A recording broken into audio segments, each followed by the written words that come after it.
Good morning बच्चों। Class 11th Hindi medium, subject है chemistry first, inorganic chemistry, अकार्बनिक रसायन और अकार्बनिक रसायन का चैप्टर फर्स्ट, रसायन विज्ञान की कुछ मूल अवधारणाएं या some basic concept of chemistry. और हमने इस चैप्टर के पार्ट 16 तक कर लिया। आज 17 नंबर पार्ट की बात कर रहे हैं और आज का हमारा एक नया टॉपिक और लगभग पेपर में आता है, यौगिक का मूलानुपाती सूत्र व अणु सूत्र ज्ञात करना। हम क्या करेंगे, हमें किसी भी कंपाउंड की परसेंटेज में मात्रा दी होगी और परसेंटेज में मात्रा देने के बाद में उसका हमें मूलानुपाती सूत्र निकालना पड़ेगा। मूलानुपाती सूत्र निकालने के पश्चात उसका अणु सूत्र निकालना पड़ेगा। हम बात कर रहे हैं मूलानुपाती और अणु सूत्र की। हमें पता तो होना चाहिए कि मूलानुपाती सूत्र क्या होता है और अणु सूत्र क्या होता है। जैसे हमारे पास ग्लूकोज है और ग्लूकोज को मैं लिख सकती हूँ C6H12O6, तो 6, 12 और 6 सरल अनुपात में 6 से काटेंगे तो 1:2:1 आ जाएगा। तो कार्बन 1 है, हाइड्रोजन 2 है और ऑक्सीजन 1 है। तो ये तो ग्लूकोज का क्या है, अणु सूत्र है, ठीक है। और ये क्या है, इसका मूलानुपाती सूत्र है। क्या है भाई, मूलानुपाती सूत्र है।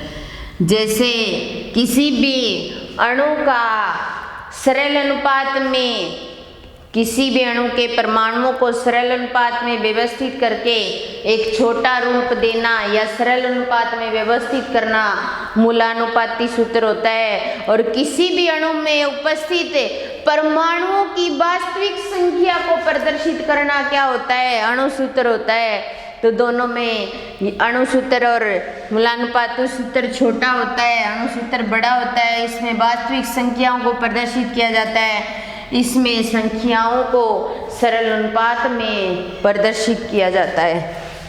दोनों के अंदर संबंध क्या होता है हमें ज्ञात करना है। अणु सूत्र मान लो तो इनमें संबंध होता है अणु सूत्र बराबर n इंटू में मूलानुपाती सूत्र, मूलानुपाती सूत्र के साथ n की मल्टीप्लाई, और n 1 भी हो सकता है, 2 भी हो सकते हैं, 3, 4, 5, 6 कितने भी हो सकते हैं, ठीक है।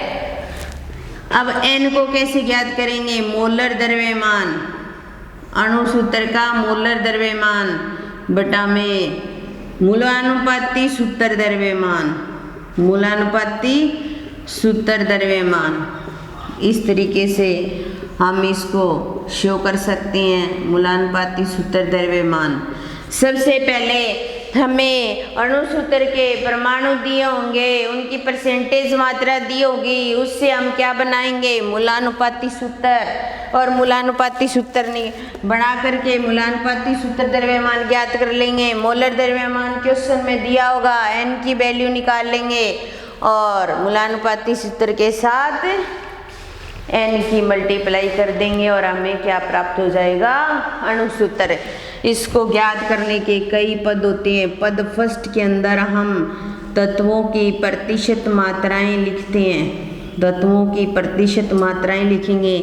पद नंबर सेकंड के अंदर हम इनके द्रव्यमान को लिखेंगे, द्रव्यमान को लिखा जाता है। पद नंबर थर्ड में आपेक्षिक संख्या में बदला जाता है, इनको आपेक्षिक संख्या में बदला जाता है। और पद नंबर 4 के अंदर इन आपेक्षिक संख्याओं में सबसे छोटी संख्या से, आपेक्षिक संख्याओं में सबसे छोटी संख्या से, सबसे छोटी संख्या से भाग दिया जाता है, छोटी संख्या से भाग दिया जाता है।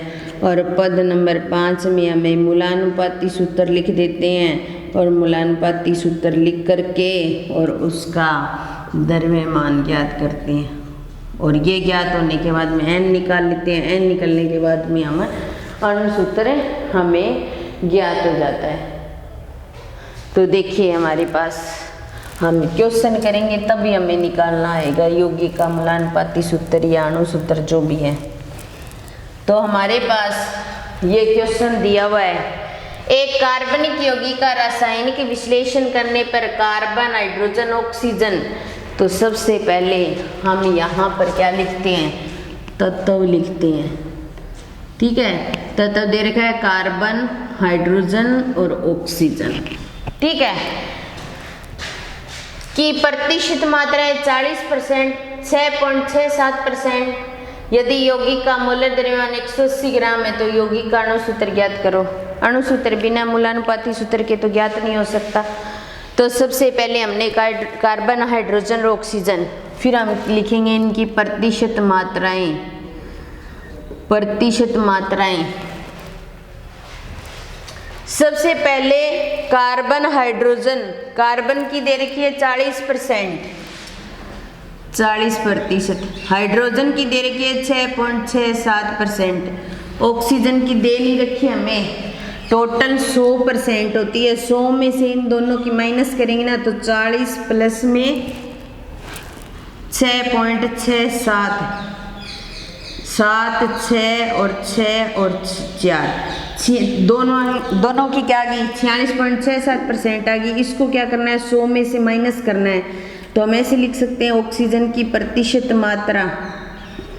प्रतिशत मात्रा कैसे निकालेंगे, 100 माइनस इन दोनों की माइनस करेंगे। तो देखो 100 में से माइनस करेंगे अपने 100 माइनस करेंगे 46.67। इधर असर ली 10 में से इधर ली 3 बच गए, फिर इधर 9 बच गए, इधर 5 और 5 में 15 में से कितना आ गया 16, यहाँ पे 10 9 बच गए, 9 में से 6 गए 3, फिर 9 बच गए, इतना परसेंट आ गई। ऑक्सीजन की प्रतिशत मात्रा कितनी आ गई 53.33% आ गई। तो यहाँ लिख सकते हैं इसकी परसेंट मात्रा कितनी होगी 3%। ठीक है, अब देखो अगले स्टेप के अंदर क्या करना है। आप अलग अलग स्टेप के अंदर क्या करना है वो सारी चीज़ मैं बताते जा रही हूँ, ध्यान से देखना भाई। क्वेश्चन हल करना बिल्कुल आसान तरीका बता रही हूँ। अब देखिए सबसे पहले हमने तत्व लिख दिए, इनकी प्रतिशत मात्राएं लिख दी। इतनी बात तो सबको समझ आई गई होगी, क्वेश्चन में दी हुई है ये, और ऑक्सीजन की नहीं दी हुई थी तो हम निकाल लेते हैं। मान लो तीन दे दिए परमाणु और 3 की परसेंटेज मात्रा दे दी, और मान लो 1 की नहीं दी तो आप तीनों को जोड़ करके 100 में से घटाओगे तो चौथी क्या जाएगी। बिल्कुल आसान सा काम। कार्बन, हाइड्रोजन, ऑक्सीजन दे रखा है क्वेश्चन में 40%, 6.67% दे रखी है, इसकी नहीं दी तो हमने 100 में से इन दोनों को जोड़ करके घटा लिया तो कितनी आ गई 53.33%। परमाणु द्रव्यमान, कार्बन का परमाणु द्रव्यमान 12 होता है, हाइड्रोजन का 1 होता है और ऑक्सीजन का कितना होता है 16। इतना तो लिख ही सकते हैं परमाणु द्रव्यमान, तो मैंने स्टार्टिंग वाली क्लासों में ही करवाया था। तो सबसे पहले तत्व लिखा, प्रतिशत मात्रा लिखी, परमाणु द्रव्यमान लिखा, इतना लिख सकते हैं। फिर उसके बाद में हमें क्या करना है, हमें एक अपेक्षित संख्या के अंदर बदलना है। तो अपेक्षित संख्या में बदलेंगे हम, तो अपेक्षित संख्या में बदलना है हमें। अपेक्षित संख्या में बदलने के लिए हम क्या करेंगे, आप देखो सीधा सा तरीका, प्रतिशत मात्रा लिखो बटा में 12 लिखो। ठीक है, प्रतिशत मात्रा लिखो बटा में 1, प्रतिशत मात्रा लिखो बटा में 16 लिख दो। इतना भी कर सकते हो। तत्व, परसेंटेज, परमाणु द्रव्यमान, पहले प्रतिशत मात्रा ऊपर, नीचे परमाणु द्रव्यमान, ऊपर प्रतिशत मात्रा नीचे 1, ऊपर प्रतिशत मात्रा नीचे परमाणु द्रव्यमान, इतना लिख सकते हैं हम।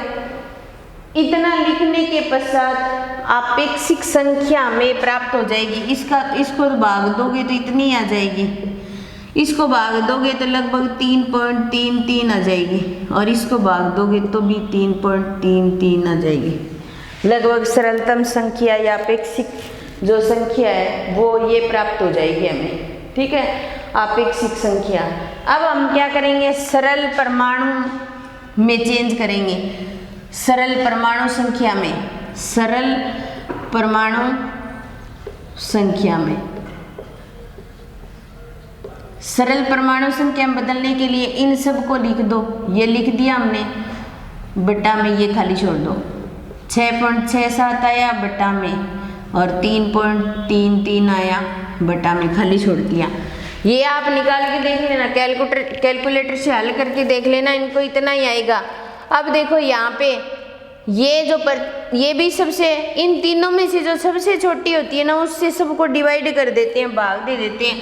तो यहाँ तो हमारे पास 2 आ रखी है सबसे छोटी, तो इसको भी इससे भाग देंगे, इसको भी इससे भाग देंगे, और इसको भी इससे भाग दे देंगे।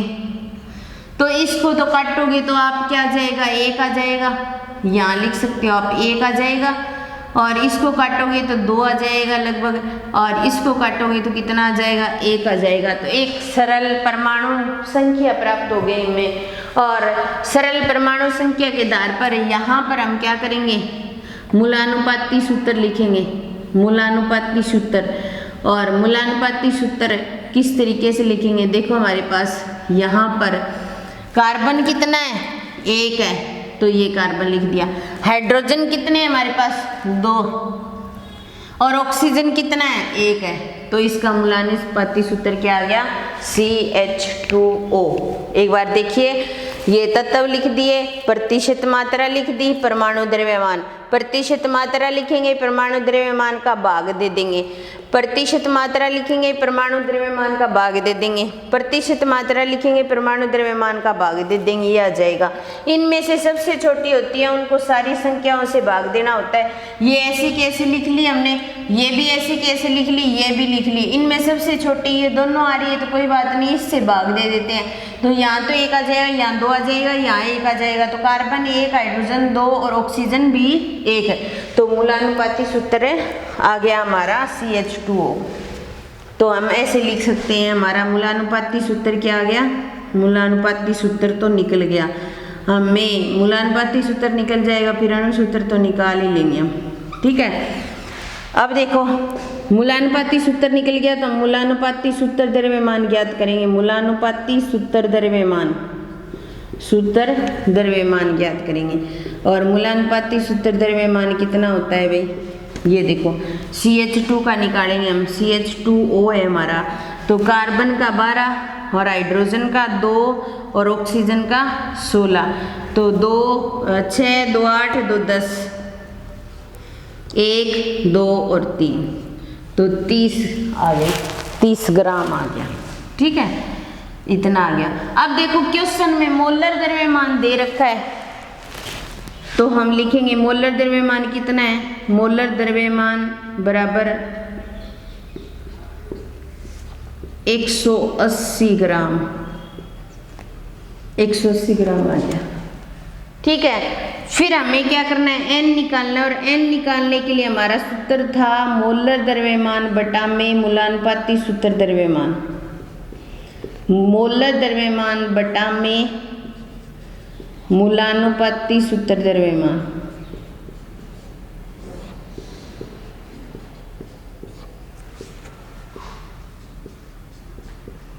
ये था, तो मोलर द्रव्यमान तो 180 है हमारे पास, और मूलानुपाती सूत्र द्रव्यमान कितना आ गया, 30 आ गया। 0 0 कैंसिल हो गई, 6 तिया 18, तो कितना आ गया, 6 आ गया। तो यानी कि n का मान कितना आ गया, 6 आ गया, ठीक है। फिर अणुसूत्र निकालने के लिए अपने क्या करते हैं, अणुसूत्र निकालने के लिए सूत्र है हमारा n इंटू में मूलानुपाती सूत्र,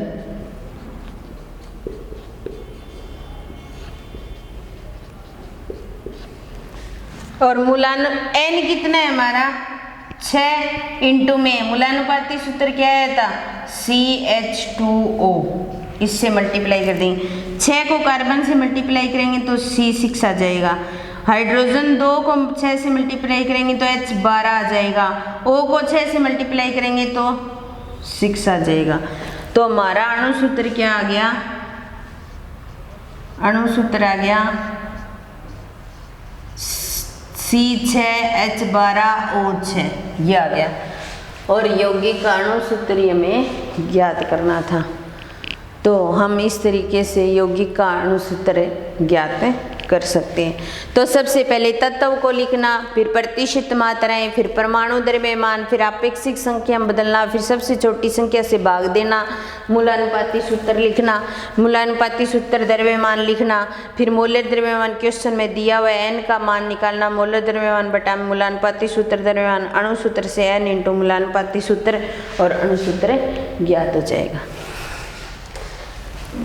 अब ये क्वेश्चन सबको समझ आ गया होगा। चलो एक नेक्स्ट क्वेश्चन और कर लेते हैं हम, फिर आपको करने के लिए दूंगी, आप भी करके लाना। तो सबसे पहले हमारे पास ये क्वेश्चन है, इस ऊपर वाली चीज़ को पढ़ी रहने देते हैं, हमें काम आएगी भी, ठीक है। तो यहाँ पर तत्व का नाम लिखने का एक व्यवस्थित तरीका मैं बताती हूँ आपको। अगर धातु दी हो तो सबसे पहले धातु, फिर कार्बन, फिर हाइड्रोजन, फिर ऑक्सीजन, फिर हेलोजन, इस क्रम में लिखना भाई। तो यहाँ पर देखिए एक यौगिक में हाइड्रोजन कितनी दे रखी है, 4.07, हाइड्रोजन इतना दे रखा है और हेलोजन इतनी दे रखी है। तो सबसे पहली बात हमें हाइड्रोजन, कार्बन और हेलोजन दे रखा है, क्लोरीन दे रखी है। तो सबसे पहले हम तत्व का नाम लिखते हैं। एक कार्बन दे रखा है, एक हाइड्रोजन दे रखी है, एक क्लोरीन दे रखी है, सबसे पहली बात, ठीक है। प्रतिशत मात्रा, हाइड्रोजन की प्रतिशत मात्रा इतनी और Cl की इतनी, कार्बन की इतनी। तो कार्बन की, यहाँ कार्बन लिखा है तो लिखने का तरीका यही है, carbon, hydrogen, halogen, carbon, hydrogen, oxygen. धातु दे रखी है, धातु, कार्बन, हाइड्रोजन, ऑक्सीजन, हेलोजन, ऐसे लिखना होता है। तो कार्बन की दे रखी है 24.27%, हाइड्रोजन की दे रखी है 4.07% और ऑक्सीजन की Cl की दे रखी है 71.65%, ठीक है। परमाणु द्रव्यमान, कार्बन का भी लिखा था हमने 12 और हाइड्रोजन का 1 और Cl का 35.5, ठीक है। आपेक्षिक संख्या में बदलना है, थोड़ा सा आसान हो गया क्वेश्चन। पहले प्रतिशत मात्रा रख दी बटा में 12, फिर प्रतिशत मात्रा बटा में 1, प्रतिशत मात्रा बटा में 35.5। अब हमें कैलकुलेटर की जरूरत पड़ेगी। कैलकुलेटर के अंदर देखो, ये तो इतना कितना आ जाएगा, 4.071 का भाग देंगे, इन दोनों का लगा के देख लेते हैं कितना आता है। तो हमारे पास सबसे पहले क्या है भाई, 24.27 और डिवाइड करना है 12 से, कितना आ गया, 2.02 आ गया, ठीक है। और इसको करेंगे तब देखो 4.07 तो ऐसे ही आ जाएगा और 0.227 और भी आगे आ रहा है, ऐसी कोई बात नहीं है। और फिर उसके बाद में दूसरा है हमारा, क्या है भाई, देखो कैलकुलेटर से हल कर सकते हो आप इस चीज़ को, सिंपल कैलकुलेटर से 65 और इसको डिवाइड करेंगे हम 35.5, तो ये भी लगभग इतना आ जाएगा, 2.028 के लगभग इतना आ जाएगा, ठीक है। तो इसको हम सरल रूप में ऐसे लिख सकते हैं कि इसको 0.02 और 0.02 इतना ही लिख देते हैं। फिर अपने क्या करते हैं, 0.02 आ गया हमारे पास बट्टा में, 4.07 आ गया बट्टा में, 0.02 आ गया। अब देखो सबसे छोटी संख्या यही है तो इससे ही सबको भाग लगा देते हैं, लगा दिया 2.02, इसको काटोगे 1 आ जाएगा, इसको काटोगे लगभग 2 आ जाएगा और इसको काटोगे लगभग 2 पॉइंट कुछ आएगा तो 2 ही माना जाएगा वो 1। तो कार्बन हमारे पास कितने हैं, 1, हाइड्रोजन कितनी है 2 और Cl कितनी है भाई 1। तो मूलानुपाती सूत्र क्या बन गया हमारा, मूलानुपाती सूत्र सबसे पहले यहाँ पर मूलानुपाती सूत्र बन गया CH2Cl। फिर हम मूलानुपाती सूत्र द्रव्यमान ज्ञात करते हैं।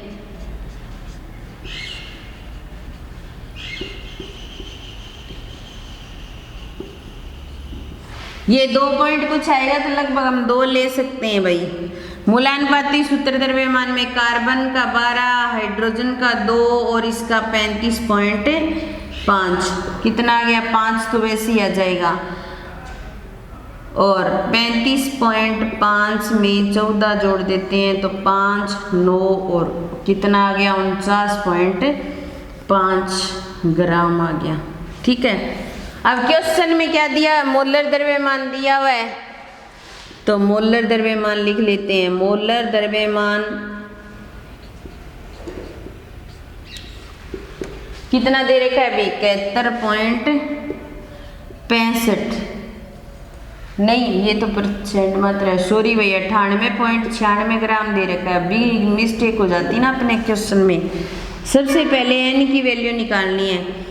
एन की वैल्यू निकालने के लिए आप सबसे पहले क्या करते हो, मोलर द्रव्यमान लिखते हो और बटा में क्या लिखते हो मूलानुपाती सूत्र द्रव्यमान। क्या लिखते हो मूलानुपाती सूत्र द्रव्यमान।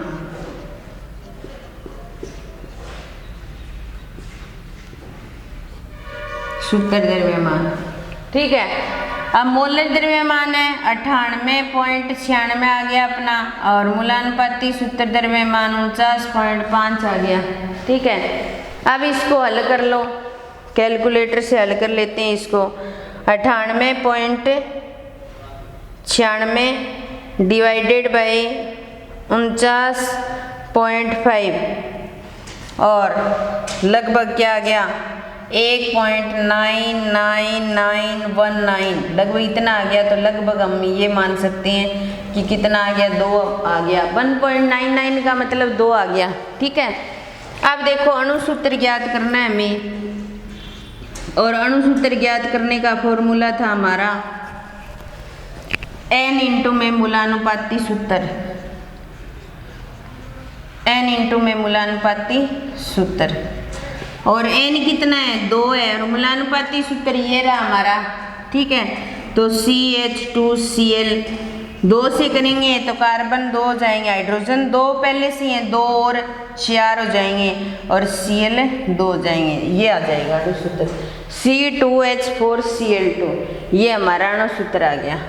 तो ये था हमारा क्वेश्चन और जिसका हल,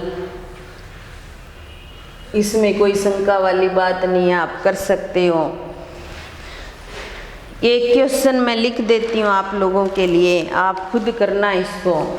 तो सबसे पहले एक यौगिक, ये क्वेश्चन आपको घर के लिए दे रही हूँ, घर पे करके देखना, फिर भी नहीं आता तो मैं नेक्स्ट क्लास में बता दूँगी आपको। एक यौगिक में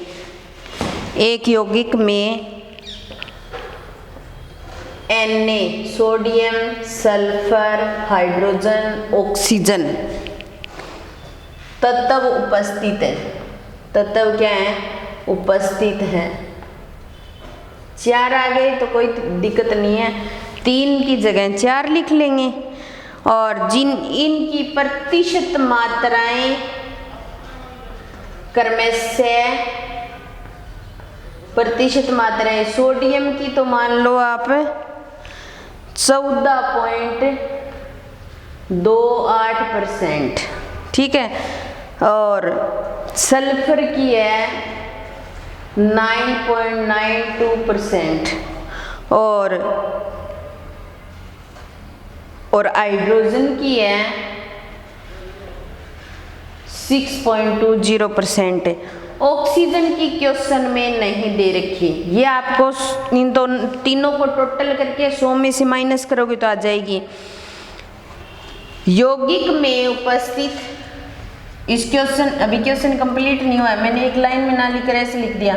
यौगिक में उपस्थित H2O, यौगिक में उपस्थित H2O,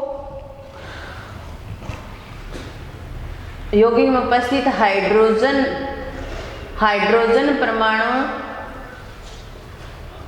H2O के रूप में H2O के रूप में उपस्थित है, H2O के रूप में उपस्थित है। ठीक है, तो क्रिस्टलीय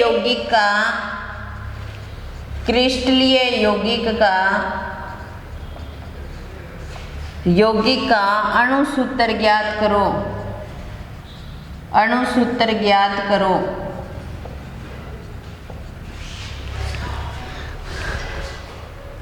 यदि इसका मोलर द्रव्यमान 322 ग्राम हो। अब देखो ये क्वेश्चन थोड़ा सा बता देती हूँ। देखो सोडियम लिख लेना, फिर सल्फर लिख लेना, फिर हाइड्रोजन, फिर ऑक्सीजन, इसी क्रम में लिख लेना। इनकी प्रतिशत मात्रा दे रखी है, इन तीनों को जोड़ करके 100 में से माइनस करोगे तो ऑक्सीजन की आ जाएगी, ये कर सकते हो आप। फिर उसके बाद में इनका परमाणु द्रव्यमान ज्ञात करना है, तो सोडियम का 23 होता है और इसका 32 होता है और इसका 1 होता है और इसका 16 होता है। ये लिख लोगे, प्रतिशत मात्रा बट्टा में कर दोगे, ये सरल अनुपात आ जाएगा, मूलानुपाती सूत्र निकाल लोगे। और मोलर द्रव्यमान यहाँ पर दे रखा है, ये मोलर द्रव्यमान, तो n की वैल्यू निकाल लोगे और n की वैल्यू निकल जाएगी तो उसको मूलानुपाती सूत्र द्रव्यमान से क्या कर दोगे, मल्टीप्लाई कर दोगे। तो इस तरीके से ये क्वेश्चन आ जाएगा। बाकी मैं नेक्स्ट क्लास में ये क्वेश्चन आपको करवा भी दूंगी, पर फिलहाल हम क्लास का यही समापन करते हैं। पर बच्चों करना जरूरी इस क्वेश्चन को। धन्यवाद।